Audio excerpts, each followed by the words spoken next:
प्रेम एक ऐसा भाव जिससे परमात्मा को पाया जा सकता है।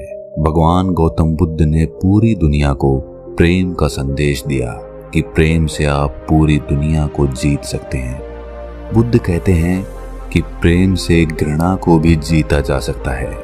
आप खुद सोचें कि आपका मन सबसे ज्यादा क्या चाहता है और इसका जवाब आपको मिलेगा प्रेम, प्रेम, प्रेम। जी हाँ, दुनिया में चाहे पशु हो, पक्षी हो या कोई भी प्राणी हो, हर प्राणी का मन सिर्फ प्रेम चाहता है। लेकिन हम सभी प्रेम के भाव को समझ ही नहीं पाते और सब अलग दिशा में चलते रहते हैं। अज्ञानता से दिव्य प्रेम वासना और घृणा में बदल जाता है। चलिए दिव्य प्रेम को गौतम बुद्ध की एक कहानी के माध्यम से समझने की कोशिश करते हैं। एक बार बुद्ध के एक शिष्य एक दिन गांव में घूमने के लिए गए हुए थे। घूमते हुए उन्हें बहुत प्यास लग गई। वो एक कुएं के पास गए। वहां पर एक युवती ने उन्हें पानी पिलाने के लिए कहा। पहले तो वो पानी देने के लिए मान गई, लेकिन बाद में उसने घड़ा पीछे कर पानी देने से मना कर दिया। वो बोले, क्या हुआ? युवती बोली, मैं नीची जाति से हूँ। मेरे हाथ का पानी पीने से आपका धर्म भ्रष्ट हो जाएगा। आनंद ने कहा कि आप इसकी चिंता ना करें, मुझे पानी पिलाएं।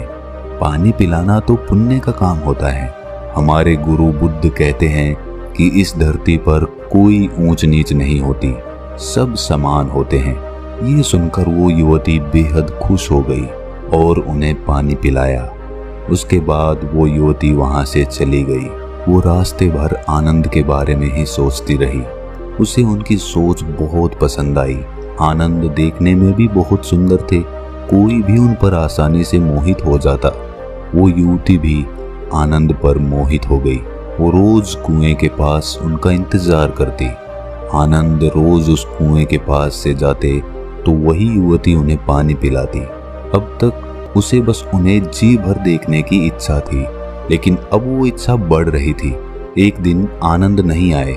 युवती बहुत परेशान हो गई और उनके बारे में पता करने के लिए बुद्ध के आश्रम में पहुंच गई। जब उसने आश्रम में आनंद को देखा तब उसकी परेशानी दूर हुई। उसने आनंद से कहा कि आज आप घूमने के लिए गांव में नहीं आए? आनंद ने कहा, आज मुझे आश्रम में बहुत काम था। युवती ने कहा, आप जाति का भेदभाव नहीं करते, क्या आप मेरे घर खाने का निमंत्रण स्वीकार करेंगे? आनंद ने कहा, ये तो मैं बुद्ध से पूछकर बताऊंगा। उनकी अनुमति मिल गई तो मैं अवश्य आऊंगा। ये सुनकर युवती खुश हो गई और वहां से चली गई। उसे उस दिन पूरी रात नींद नहीं आई।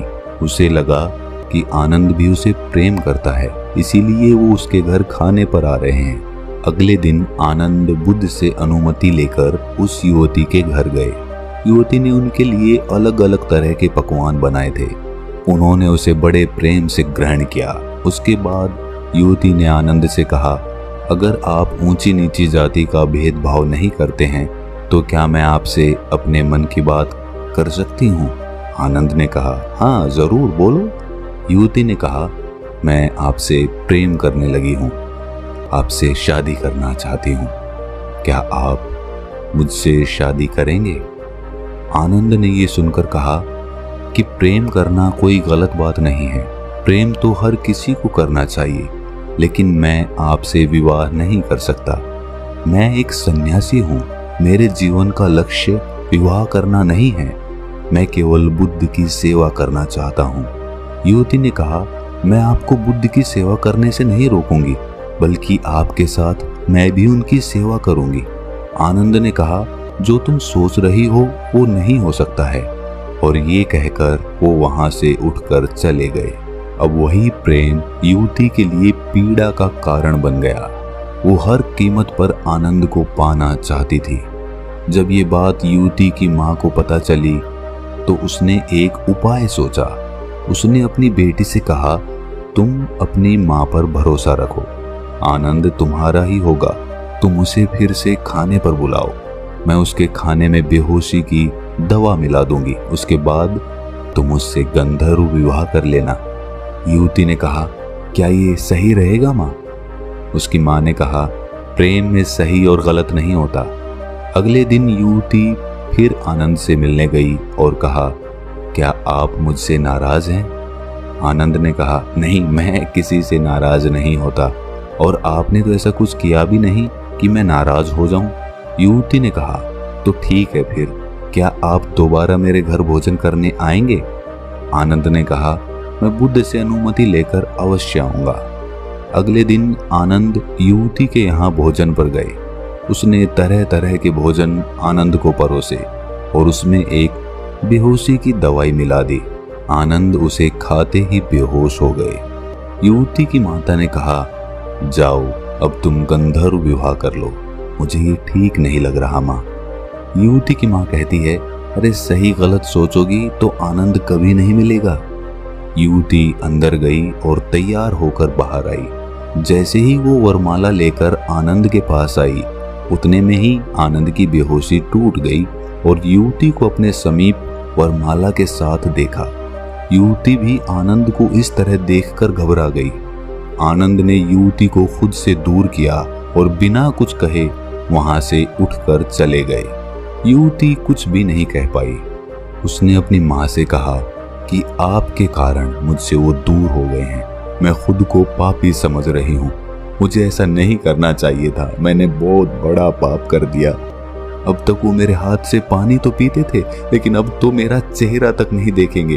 वो पूरी रात इसी पीड़ा में रही और सोचती रही, दुख मनाती रही।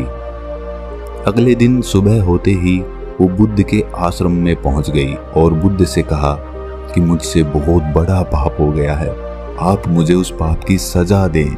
बुद्ध मुस्कुराकर बोले, मुझे आनंद ने तुम्हारे बारे में बताया, तुमने कोई पाप नहीं किया है, तुमने तो प्रेम किया है।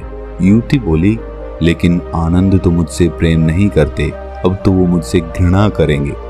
बुद्ध ने कहा, आनंद तुमसे घृणा नहीं करता, वो किसी से घृणा नहीं करता, वो तो बस प्रेम करता है और वो तुमसे भी प्रेम करता है, वो सबसे प्रेम करता है। तुमने अभी प्रेम की वास्तविकता को समझा ही नहीं है।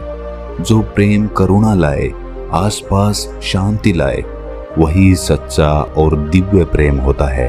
ऐसा प्रेम कभी खत्म नहीं होता। इसके विपरीत जो प्रेम क्रोध, लालच, क्रूरता को लेकर आए, स्वतंत्रता का हनन करे, मन में पीड़ा और अशांति लेकर आए, गलत काम कराए, इसे प्रेम नहीं कहते, उसे वासना कहते हैं। आनंद में आज भी शांति है, वो आज भी आनंदित है। वो तुमसे मिलकर पहले जितना खुश था, आज भी उतना ही खुश है। वो तुमसे जितना प्रेम करता था, आज भी उतना ही करता है। उसके मन में कोई पीड़ा नहीं है, वो किसी पाप भाव से ग्रसित भी नहीं है। उसका प्रेम वास्तविक है। इसके विपरीत तुम खुद को देखो, जिसे तुम प्रेम कह रही हो, क्या तुम्हें सच में लगता है कि वो वास्तविक प्रेम है? क्या तुम आनंदित हो? क्या तुम्हारे मन में शांति है? क्या तुम्हारे प्रेम ने तुमसे कोई गलत काम नहीं कराया? पहले तुम कितनी खुश थी, आज देखो तुम कितनी पीड़ा में हो। तब तुम कैसे कह सकती हो कि तुम प्रेम करती हो? वो युवती गौतम बुद्ध के चरणों में गिरकर बोली, मुझे क्षमा कर दें, आप सही कहते हैं, मैं प्रेम को समझ ही नहीं पाई। आप मुझे भी अपने संग में शामिल कर लें, मैं भी वास्तविक प्रेम को जानना चाहती हूँ। दोस्तों, हम सभी प्रेम करते हैं। माता पिता, भाई बहन, पति पत्नी, दोस्त, प्रेमी प्रेमिका, सभी को प्रेम चाहिए। लेकिन क्या हम जिस प्रेम के पीछे भागते हैं उसे समझते भी हैं? वास्तव में जिसे हम प्रेम समझ बैठे हैं वो वासना के अलावा कुछ भी नहीं है। अगर आपका प्रेम आपको स्वार्थ की तरफ धकेल रहा है तो आप समझ जाना कि आप प्रेम नहीं करते।